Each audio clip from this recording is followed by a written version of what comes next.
Hey guys, what is up? It's your girl, Grace Story, and I'm back with a whole new podcast episode. Today we are covering one of my favorite topics, entitled people.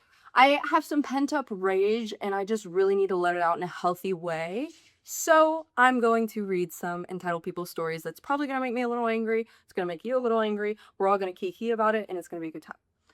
Of course, all of these are from Best of Redditor updates, so they do have updates of some sort. Not all of them are concluded, but I will link every single one down below so that you can check up on them. If you see an update, definitely let me know. Just comment if you're on a platform where you can, and then next time I make a video, I'll read the update. But for the most part, these all will have some sort of conclusion. I just wanted to give you that little heads up in case, because I haven't read them yet. We're reacting to them together. Before I jump in, I'll address the elephant in the room.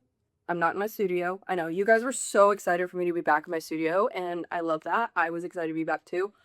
Honestly, it's just under construction. My boyfriend is moving some stuff into there as well because he wants to have a studio for the stuff that he does. And we are just, honestly, the whole house is under construction. So I am in the bunny room right now. If you hear any pitter patters, those are my bunnies running around. There are 4 of them. So there's a little bit of pitter pattering.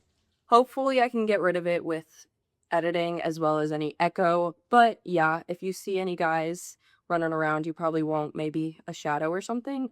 It would be the bunnies. One other thing, if you haven't signed the petition down in my description, it's the most important thing you will do. It is for animals. Animals cannot advocate for themselves, so it's our job to do it for them. I'm not going to go into too much detail, but you can sign it anywhere. It's free, and it takes so little to literally change the law forever. Like, it's a huge deal. So if you haven't done it yet, please take the time to do it. Okay, without further ado, let's go ahead and jump on into today's episode. I'm Grace Story, and you're listening to That Girl the Podcast. Grab a beverage of choice and settle in, because the new episode is starting now. Am I the a-hole for cutting off my daughter after she slept with her sister's husband? Tea is piping hot. So the original post is from July 3rd, 2026. I, 59 female, have 2 daughters. Emma, 35 female, and Chloe, 33 female. Emma has been married to her husband, 36 male, for 11 years, and they have 2 children together. Chloe has been married to her husband, 34 male, for 8 years, and they have 1 5-year-old son. About 6 weeks ago, Emma called me just after midnight, completely hysterical. She told me she'd suspected for months that her husband was hiding something. He'd become distant, constantly guarded his phone, and was always finding excuses to stay late at work. That night, after he fell asleep beside her, she looked through his phone for the first time. She found years of explicit messages between him and Chloe. That level of betrayal, just like my heart is breaking for Emma. The affair had been going on for almost 4 years. Emma was devastated. She kept asking me how her own sister could do this to her. A few days later, we were at my brother's birthday party when Emma confronted Chloe outside. Chloe denied everything at first and insisted Emma had misunderstood.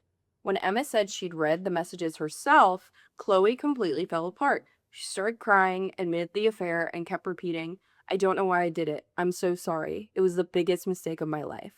Emma asked how 4 years could possibly be a mistake. Chloe had no answer. That's what I was thinking. Like, that's half a decade, almost. Like, you're almost half a decade in of one big mistake. That is a choice that you're repeatedly making. So there is no remorse. Like, there is no shame. Like, no. Also, sorry. Just heard me pop open my Coke Zero. Not sponsored, obviously. Just a thirsty gal. The argument escalated into a screaming match. Chloe tried to slap Emma, but several relatives stepped in before she could. Wait.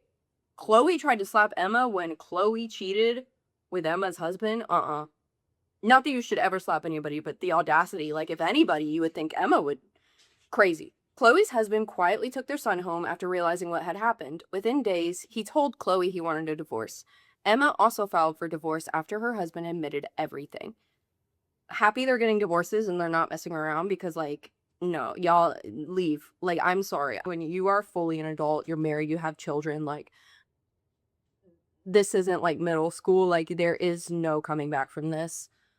you don't respect your partner. Like, I'm not someone who screams divorce, but I fully support it in these instances, and I'm glad that neither of you were messing around. After it all came out, Chloe called me 82 times in one day. I answered once because I hoped she was calling to explain herself. Instead, she cried the entire time, begging me not to abandon her. She said she'd already lost her husband, was probably going to lose shared custody of her son, and couldn't bear losing her mother too. She said she knew she didn't deserve forgiveness, but begged me not to hate her forever. Wouldn't you know it, it's the consequences of your actions. I told her I couldn't look at her the same way anymore. I said this wasn't one bad decision, it was years of lying to her sister, her husband, and the rest of us. I told her I loved her because she's my daughter, but I didn't want contact with her for the foreseeable future. Since then, I've ignored every attempt she's made to reach out. This is where my family thinks I'm wrong. My sister says Chloe has already lost everything: her marriage, her relationship with her sister, many of her friends, and likely the family she dreamed of giving her son.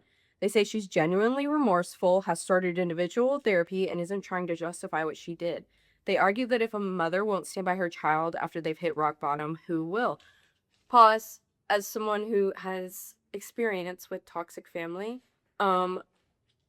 it's too soon to tell if she has changed, quote unquote.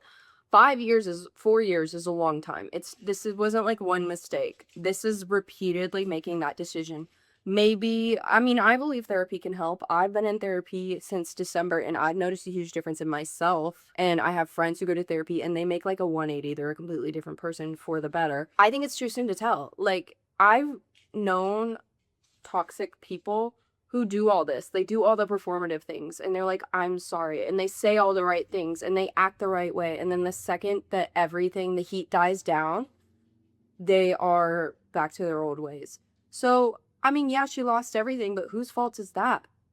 Like, you feel bad that she lost everything, but she's the reason? I don't know. Maybe I'm just a little more harsh, but it's too soon. Like, would I cut her off forever? No. But I definitely would give it a long time. For sure. But I'm also not a mom. They also remind me that cutting Chloe off means my grandson is growing up without his grandmother, even though he's done nothing wrong. I understand all of that. Ooh, that's tough. I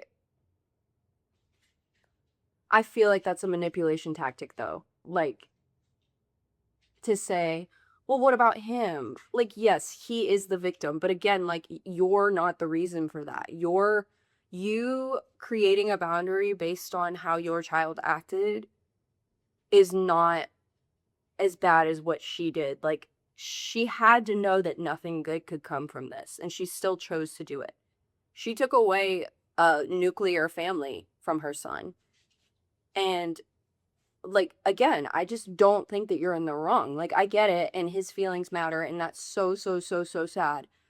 But at the end of the day, they can't manipulate you and be like, he needs you, so you should have a relationship with her. Like, no, stand 10 toes down. If you don't want to have a relationship with her, you feel like it's morally wrong, you feel like you can't do that at this point in time, that it is what it is. It's really sad, but, you can reevaluate when tensions die down. Every time I think about welcoming Chloe back into my life, I picture Emma reading those messages alone in the middle of the night, realizing that two of the people she trusted most have been lying to her for years. I don't know if I can move past that. My family says I'm punishing Chloe forever for something she already deeply regrets. I feel like I'm simply refusing to pretend it never happened. I agree. Am I the a-hole? I know a lot of people are used to seeing cheating posts and always think they are fake, but what would you do if you were in my shoes? I'm the person who also, like, doesn't want to sweep it under the rug, because so many people sweep confrontation and hard things under the rug because they just want everything to go back to normal and everybody wants to keep the peace. And it's like, okay, but then the person who is wronged, you're essentially telling them, like, peace is more important than them or their feelings or their, relationships. And again, like, no, stand 10 toes down. Like, you did something wrong. I'm not saying to never talk to her again. I'm just saying, like, give it space. Everybody needs to just separate, heal a little bit, and then maybe like a year or two down the road, have a conversation. I don't think Emma and Chloe are going to be friends anytime soon, but maybe like way down the road for them. Top comment is not the a-hole. She's not genuinely remorseful. She's sad she got caught and is facing consequences. Can't you have a relationship with your grandson via his father? Ooh, I didn't even think of that. True, true. Tell your sisters to mind their own business. This is between you and your daughters, nothing to do with them. There. That's, you said what I was trying to say. OOP did respond and say, I can kind of have a relationship with him, but the problem is that he wants his child to grow up closer to his own family, who lives in another city, rather than his ex-wife's city. I mean, that's not the end of the world. Like, how many kids' grandparents don't live near them? Like, my closest grandparents live an hour away, and then the next closest live like 5 states away. And that's how it's been my whole life. It doesn't mean we don't have a relationship. Like, I've been very close with my grandmother, whether she also used to live 5 states away and now she lives like an hour away. Like, that didn't change anything. Even before phones, even when I was like young, like, you can still have a relationship. So, yes, you'd be closer if like they were at your house every day, but that doesn't automatically mean the end of a relationship. OOP does respond to a long comment on if it is possible for Chloe to use full custody of her son because she cheated. And OOP did say she might not. Her ex-husband wants to move far away from all of this. He wants to move his own side of the family, which lives in a different city. It would be hard for Chloe to be there for her son unless she moves with him or gets an apartment there, which I don't think she would unless she really wants to see her son. Really? I mean, can he take the kid far away, though? Because I know in some instances you can't take the child. I don't know if because custody hasn't been decided yet, that can be a factor, but a lot of times, like, you can't, or you can, but it makes custody like really different, and then it's not really good for anybody and no one wants to deal with that. I don't know. Oh, okay. So someone said she would rather lose her son than move to be near him. There's nothing on this earth that would have prevented me from fighting tooth and nail to keep my kids. How far away is this family? She can absolutely file an emergency stay order to keep the kids locally until custody is settled. That's what I was thinking of. And wronged by her or not, most courts will put the children's needs first. Courts tend to prioritize joint custody regardless of what dad or mom thinks, unless one parent is willing to sign rights away. She needs a lawyer as soon as possible. If she's willing to walk away from her son without a fight, then he is better off without her, and that tells me a little bit more of her character, and it makes me even less sympathetic to her than I already was. And OOP responded and said, we're in Florida and his family is in Washington. Yeah, that is pretty far. Like, that is far. I don't blame him. But again, like, FaceTime. All these little kids have iPads. FaceTime. Like, I'm not saying kids should have iPads. I'm personally not a fan of it. I understand why, though, and I think there's certain instances like airplanes where it's great.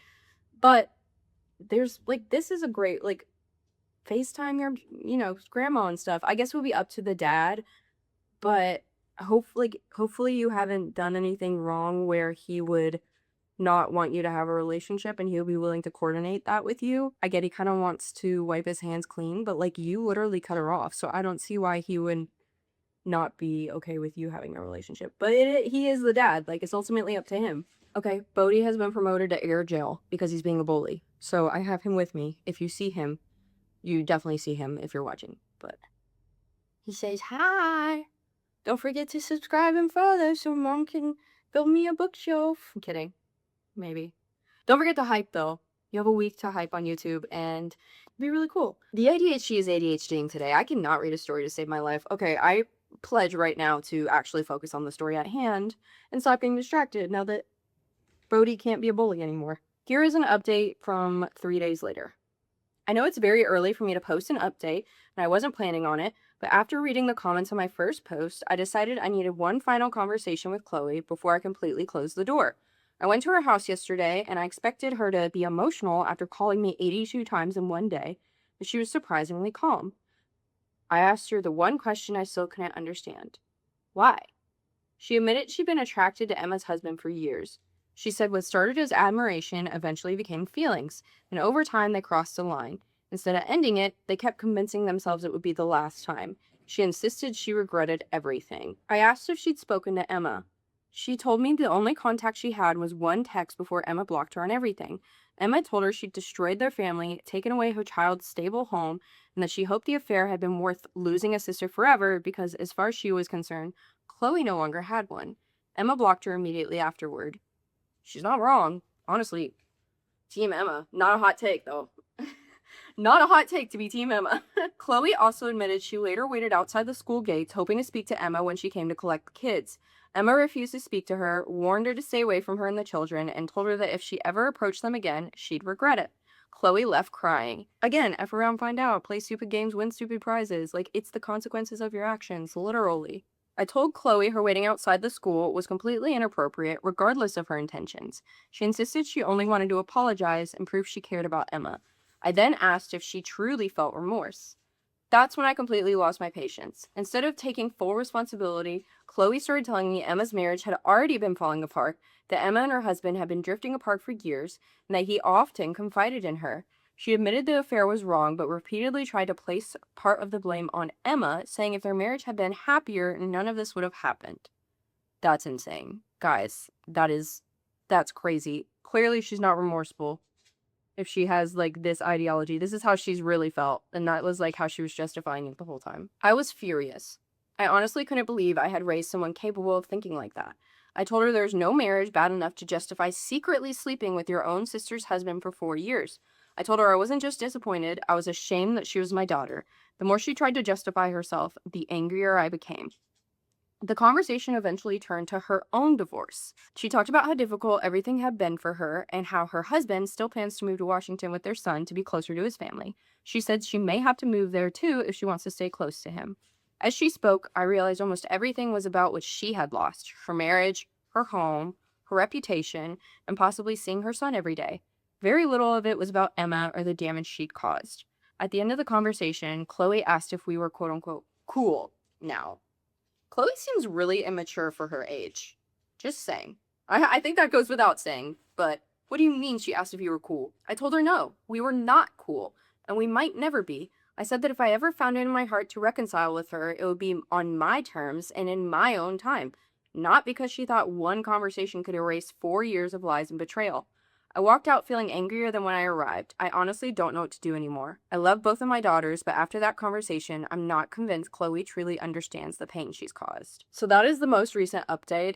Obviously, this is still unfolding. The most recent one was from July 6th, but again, it'll be linked down below. There is some sort of conclusion. I'm glad she heard Chloe out, because it just solidified her feelings. There's never that what if of like, what if she is remorseful? Because clearly she's not. Like, you talk to her and she's not. Top comment on Best Redditor is they quoted Chloe tried to slap Emma and said, I'm trying to wrap my head around how the betrayer feels justified in attacking the betrayed during the confrontations. That was when I knew I've seen everything I need to see. Yeah. What are your guys' thoughts, though? Definitely let me know. We're going to go on to the next story. Oh, hi, Braxton. Braxton's my OG. He's my grandpa. He came to say hi. Me, 22 female, with my fellow student, 22 female, is trying to blackmail me into writing her thesis. Original post is actually from May 31st, 2016. I'm at my wit's end with this very effed up situation with my fellow student, Danielle. I will be a bit vague here because a lot of my friends use Reddit. Danielle and I are in college. We're both working on our bachelor's degree. We started out as friends, but our relationship got a bit weird. She was often acting really entitled and like I had to cater to her every need. She would also scream at me often, especially when we were out partying. Because of that, I decided to not spend any more time with her around last Christmas. However, in the 2 years I was quote-unquote friends with her, she naturally learned a lot about me.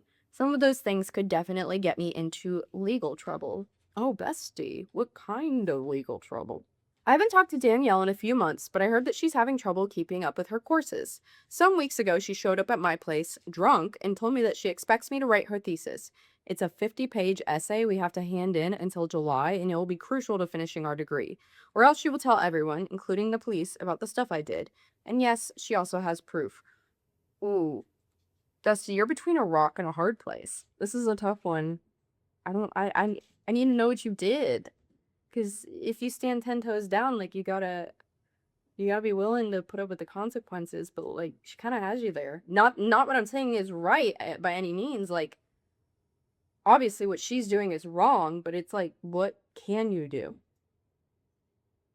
You could also get expelled, though, if you did her work for her. Not that you want to, but if you did, you could get expelled for doing her work, question mark? She definitely could.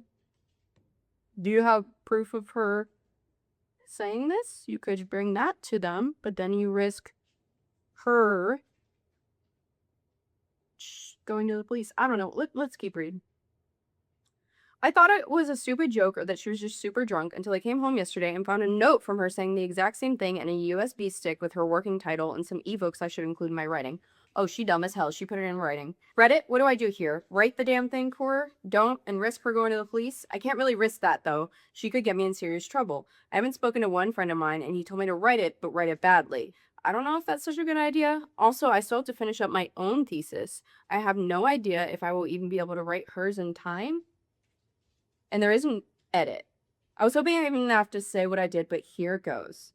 I had a short fling with one of the assistant professors. He didn't know I was a student there, though. It was a complicated situation.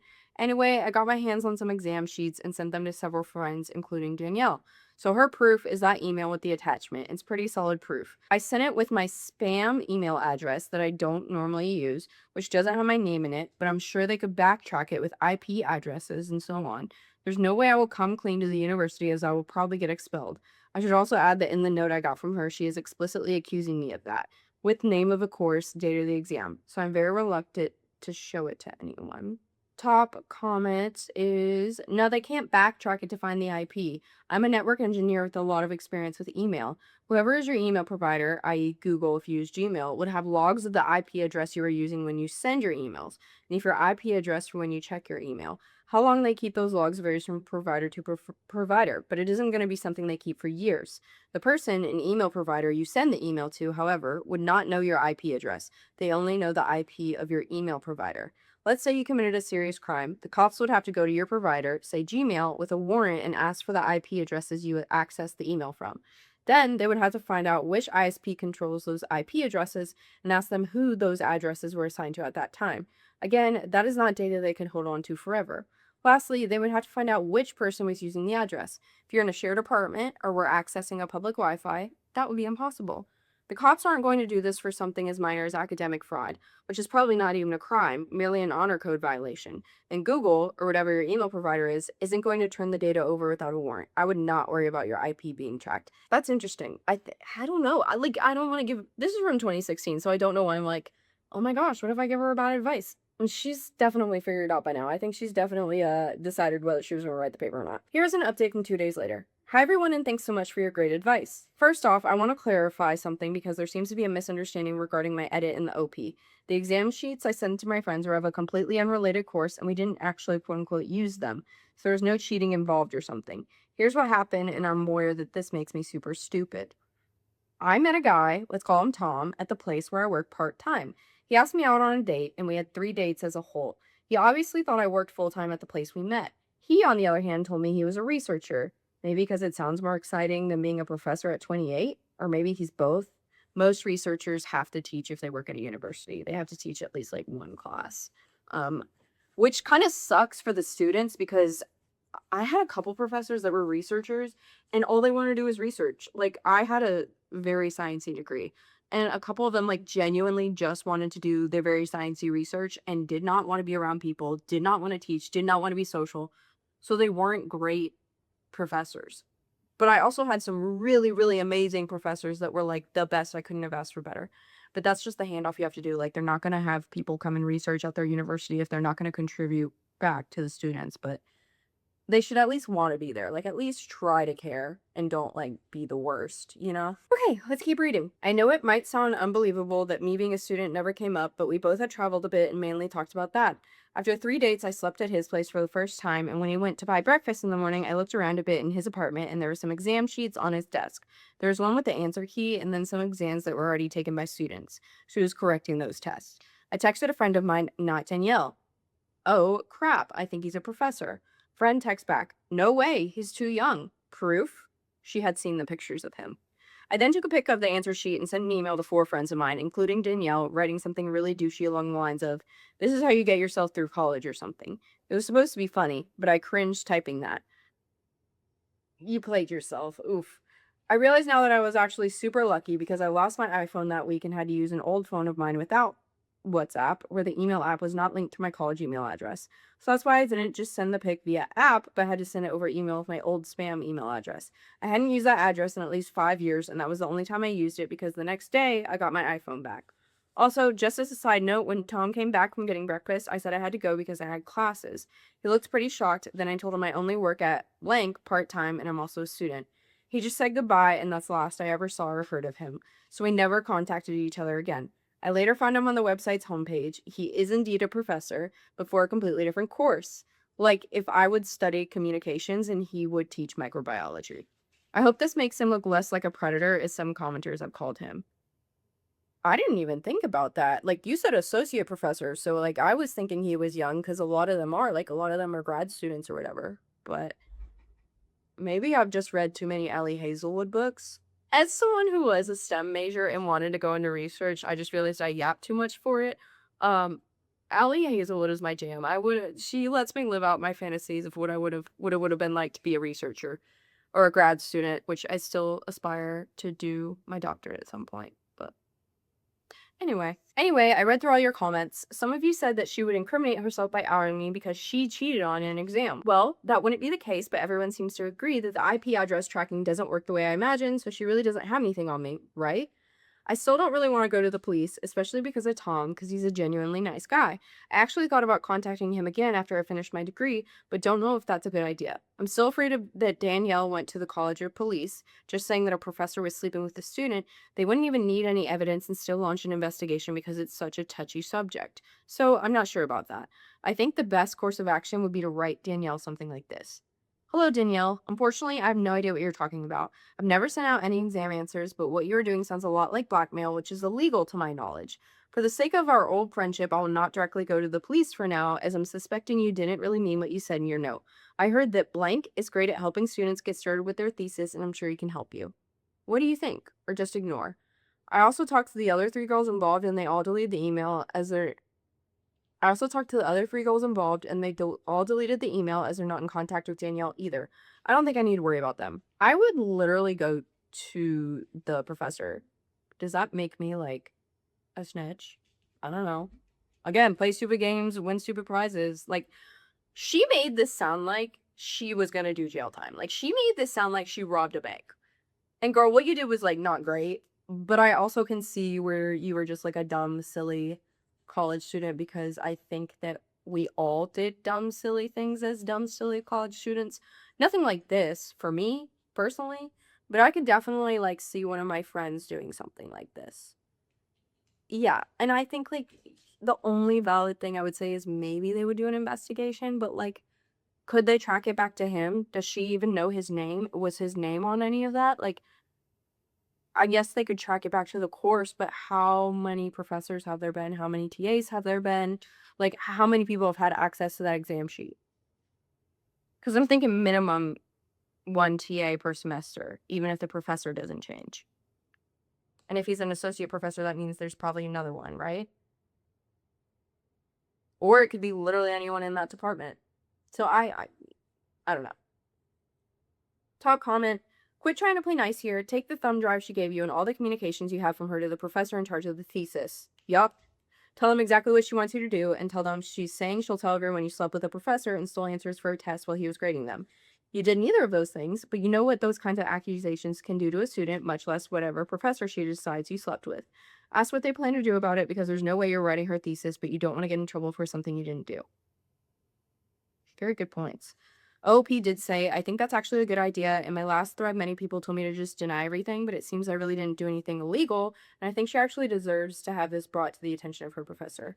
Yeah, literally another comment quoted what she actually did and was like, this is seriously what this is all about. Yeah, your reply works, but why are you ever taking this seriously? That's what I was thinking. Like, I think that Bestie would benefit from reading the law. Like, you said you did something illegal multiple times. Like, you're like, oh, I think this is illegal. Oh, I think this is illegal. Oh, I think this could be illegal. I mean, like, it's definitely unethical, and it definitely, like, has some moral consequences, and obviously, like, it's frowned upon, and you could be expelled if it was academically cheating or wrong or anyway. Like, yeah, you could be expelled, but you made it sound like way worse. What you did was something stupid. I wouldn't say that you were like malicious or like an evil mastermind or anything. So there are a couple edits instead of another update. Let's read them. Edit number 1. Okay, seems like I actually did nothing wrong, or at least nothing illegal. I'm not going to reply to Danielle, and I'm heading over to her professor in an hour to tell him about the blackmail. Then maybe take it to the dean. Still unsure if I should give Tom a heads up, but I think I'm just going to leave him out of this. Also, I haven't seen him in months, so not sure how he would react. Don't bring Tom into this. Don't. Don't cross that bridge when you get there. Like, if he gets brought into it, he gets brought into it, but I don't think he will. Edit number 2. So I just came back from the professor, Danielle's thesis advisor. I told him I was being blackmailed by Danielle to write her thesis because of a short relationship with a professor from another department. I looked it up. As long as the professor doesn't have to grade you, it's actually okay. He said something along the lines of, "That's interesting because she already missed the first deadline," or something. I planned to go to the dean, but he then took me to the department head instead and explained the problem to him, but left out the part with the blackmail. He just said, "This student was asked to write another student's thesis." He was also really angry about the whole thing. Later, I was alone with the department head, and he asked why she would think I would actually write the thesis for her, and I told him the same thing I told the professor about the blackmail. Now, the department head actually asked me who I had this quote-unquote relationship with, and I said I wasn't comfortable to say, but he was from another department altogether, and that was it. I left the USB with them, so I don't really have anything to go to the police with, but they said they would take matters in their own hands now, and I shouldn't worry about it anymore. When I asked if I should go to the police, they said no. I don't know. I don't think, is blackmail illegal? I've never actually looked it up. I think that, yeah, in some instances it definitely is, but I don't know if this will qualify as one of those instances, or if this is something where she would just get expelled. Like, it's academically enforced, but it's not legally enforced. I then went to Tom's office. I was super nervous about talking to him, but I just wanted to let him know in case Danielle said anything crazy. Girl, no. This poor man, you traumatized us for. You're going to make him not able to sleep for the next year. So I got there and he was pretty surprised to see me, and I kind of told him the whole thing. I didn't mention the pics, though, and he reacted pretty okay. He told me he was sorry, he never called again, and when I said I was a student, he kind of panicked and deleted all of our texts and my number, and then he talked to his head of department, who told him it's actually no big deal, but then he'd already deleted my number. Then I asked him if he wanted my number again, and he said he has a girlfriend now. So that was pretty embarrassing, but I kind of laughed it off, and here we are. I blocked Danielle, by the way. That's the end of that one. We'll never know if Danielle was expelled, but I would imagine so.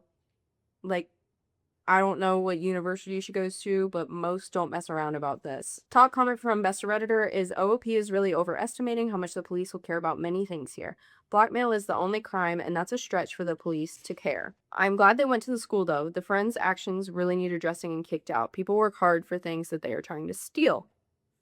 100% agree. Sorry if these takes are a little crazy. I don't know what's going on with my brain today. It's just all over the place. I'm not focusing. But I hope you guys enjoyed this episode. Let me know all of your thoughts down below. If you can, don't forget to hype, like, comment, subscribe. Braxton would really appreciate it. Can you say please? Please? Please? Oh, you give me kisses? Okay. We love you so, so much. Don't forget to do all those things. Also, don't forget to send that petition in for little pets like Braxton. You deserve rights too, buddy. You too. But that's pretty much it. I will catch you guys on Sunday with my next podcast episode. I love you. Bye.